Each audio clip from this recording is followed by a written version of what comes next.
Moscow, Seoul, Reuters. Russian President Vladimir Putin and South Korean President Moon Jae-in agreed on Friday to support efforts to establish complete denuclearization on the Korean peninsula, following the U.S.-North Korea summit last week.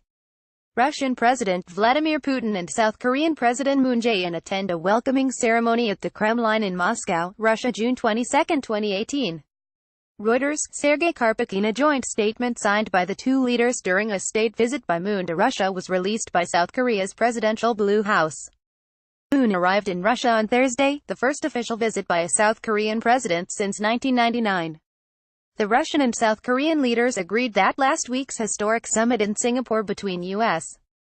President Donald Trump and North Korean leader Kim Jong-un would contribute to the denuclearization of the Korean peninsula.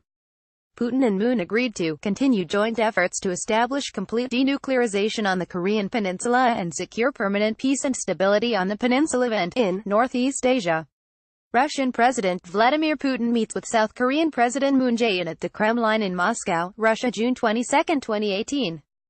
Reuters. Sergei Karpuk. In both Moscow and Seoul are hoping that reduced tensions with Pyongyang will open up opportunities for economic and infrastructure projects that would directly link South Korea with Russia through North Korea. Those plans are currently blocked by international sanctions on North Korea, which international leaders have said will not be lifted until North Korea makes significant moves to give up its nuclear weapons and ballistic missiles. Russian President Vladimir Putin and South Korean President Moon Jae-in attend a welcoming ceremony at the Kremlin in Moscow, Russia, June 22, 2018.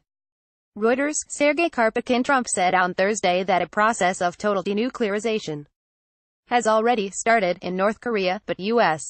officials familiar with current intelligence on North Korea's nuclear and missile test sites said there was no evidence of new moves to dismantle any sites. A number of countries, including South Korea and Russia, have nevertheless begun looking for ways to engage with North Korea economically should sanctions be lifted. Putin and Moon agreed to joint research in the fields of electricity, gas and railways in order to advance cooperative projects between North Korea, Russia and South Korea. Their statement said, large-scale infrastructure projects will contribute to Northeast Asia's peace and prosperity. Railway projects were an area of common interest, the statement said, noting the development of a railway link between the Russian eastern border town of Kasan and the North Korean port of Regin. Putin and Moon also agreed to cooperate on joint research to connect the Trans-Siberian Railway and the Trans-Korean Railway. Moon invited Putin to South Korea at a convenient time, which Putin accepted, the statement said. Reporting by Joyce Lee in Seoul and Polina Nikolskaya in Moscow, editing by Catherine of Answer Standards. The Thomson Reuters Trust Principles.